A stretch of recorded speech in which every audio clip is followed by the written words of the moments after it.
एक बार फिर से स्वागत है। अगर आपने अभी तक हमारे YouTube चैनल को सब्सक्राइब नहीं किया तो सबसे पहले इसे सब्सक्राइब कर लें। हमारा जो चैप्टर चल रहा है वो है पीरियोडिक टेबल, और पीरियोडिक टेबल में अब हम डोवेरा एनर्जी के बाद में अब हम बात करते हैं। जो नेक्स्ट अटेम्प्ट किया था वो था ए चैनकोटाइस जो साइंटिस्ट साहब थे उन्होंने किया था। तो उन्होंने जो मॉडल दिया उसके बारे में हम इस लेक्चर में बात करने वाले हैं। ठीक है, तो हमारा जो पीरियोडिक टेबल के लिए नेक्स्ट अटेम्प्ट है वो किया था AEB चैनकोटाइस, ये साइंटिस्ट थे इस नाम के। और ये जो साइंटिस्ट थे इन्होंने 1862 में telluric helix model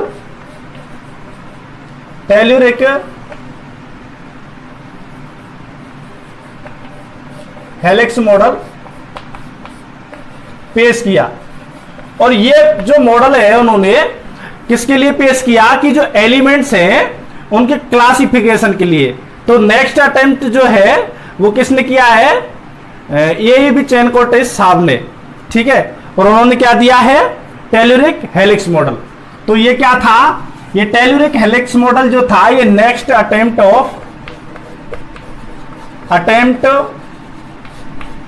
of elements classification.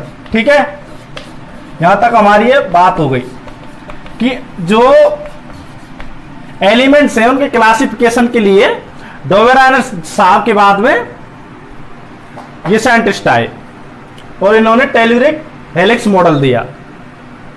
ठीक है, इन्होंने क्या किया कि एक वर्टिकल सिलेंडर लिया।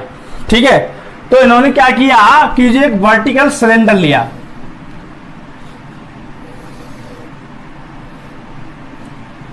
और उस वर्टिकल जो सिलेंडर है उस वर्टिकल सिलेंडर पर इन्होंने ग्राफ बनाया। ठीक है, तो इन्होंने उस वर्टिकल सिलेंडर पर ये ग्राफ है ये इस पर लिपटा हुआ है। ये सिलेंडर है, इस सिलेंडर के ऊपर ये ग्राफ जो है ये लिपटा हुआ है। अब इस ग्राफ में इन्होंने क्या किया?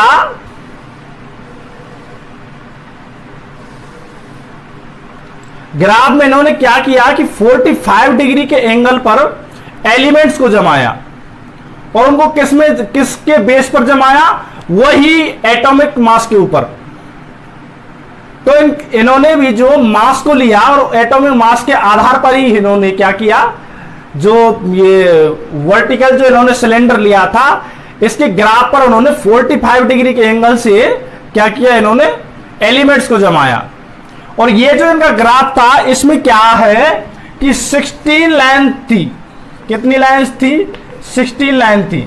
और ये जो 16 लाइंस थी इनके बीच में जो स्पेस था वो क्या था? सेम था।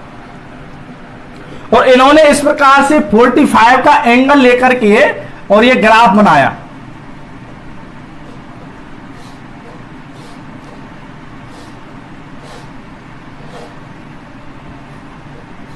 इस ग्राफ पर इन्होंने इस प्रकार से 16, इस ग्राफ पर 16, ये 16 इन पर लाइंस थी, वर्टिकल लाइंस थी 16, और इन वर्टिकल लाइंस पर उन्होंने क्या किया कि एलिमेंट्स को जमाया on the basis of atomic mass या इंक्रीजिंग एटॉमिक मास के बेस पर इन्होंने क्या किया? वही एलिमेंट को जमाया। ठीक है, तो ये 16 लाइन से इन पर क्या किया? इन्होंने एलिमेंट्स को रखा। ठीक है, एलिमेंट्स को क्लासिफाई किया ये भी कह सकते हैं आप। और वे किसके बेस पर किया है? इन्होंने ये बेस लिया है, और वो बेस क्या है? Atomic mass. एटॉमिक मास के आधार पर इन्होंने क्या किया कि ये जो वर्टिकल सिलेंडर था इस पर 45 डिग्री के एंगल पर, किस पर? ये 45 डिग्री एंगल आप याद रखें। 45 डिग्री के जो एंगल है उस पर इन्होंने क्या किया? इस वर्टिकल सिलेंडर पर एलिमेंट्स को जमाया, इन लाइंस पर जमाया। ठीक है, और किसके आधार पर? Increasing order of atomic mass. Increasing order of atomic mass, increasing और इंक्रीजिंग एटॉमिक मास के आधार पर उन्होंने क्या किया, जमाया एलिमेंट्स को। तो इन्होंने जमाने के बाद में क्या देखा कि जो सेंटर है उस सेंटर से जिन जिन एलिमेंट्स में डिफरेंस था किसका, मल्टीपल 16 या 16 का। इन्होंने क्या देखा कि जिन जिन एलिमेंट में 16 या 16 के मल्टीपल का एटॉमिक मास का डिफरेंस था,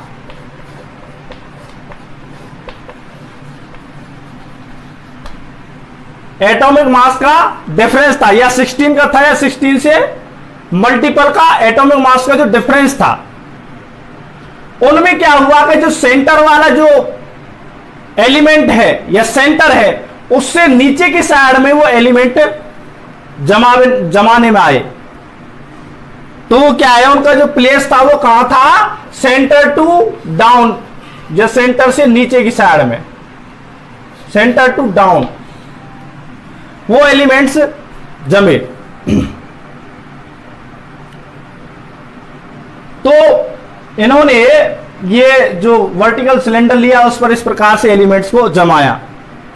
अब अगली बात यह है कि इन्होंने ये जो मॉडल दिया है इसका नाम टेल्यूरिक हेलिक्स मॉडल क्यों दिया, एक तो ये हेलिक्स बनाया है इन्होंने, इस वजह से तो हेलिक्स दे दिया।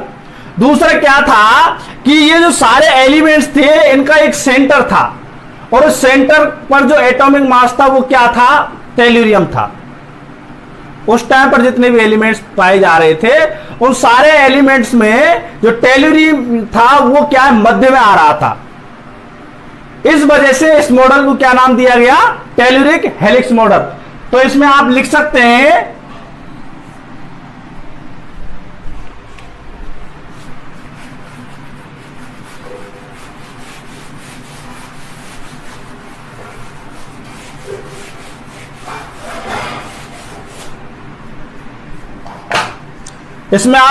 हैं कि टेल्यूरियम जो था वो कहां था, मिडल में। पूरी ये जो इनके द्वारा आवर्त सारणी कह सकते हैं, आवर्त सारणी तो बाद में कही, ये जो क्लासिफिकेशन था इसमें मिडल में था ये। इस वजह से ये हर जो एलिमेंट के साइड से हम जब जाते इधर से पढ़ने जाए इधर से पढ़ने जाए तो उसमें टेल्यूरियम जो था वो क्या मिडल में आ रहा था। इस वजह से इन्होंने इसका नाम विस्ट टेल्यूरिक या टेल्यूरिक हेलिक्स मॉडल दिया।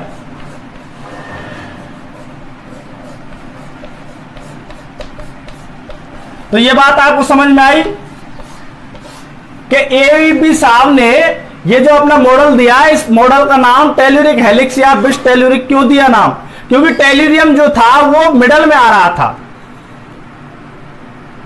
और फिर उन्होंने क्या देखा, पहला तो उन्होंने ये देखा कि 16 या 16 के मल्टीपल वाले जो थे वो सेंटर से नीचे की साइड में ग्राफ में थे। दूसरा इन्होंने टेल्यूरियम देखा। तीसरा इन्होंने ये देखा कि जो उन्होंने एलिमेंट्स ये जमाए, मास सेम वाले जो एलिमेंट्स थे उनकी प्रॉपर्टी जो थी वो भी सेम थी। तो ठीक है, इसमें नियर सेम एटॉमिक मास,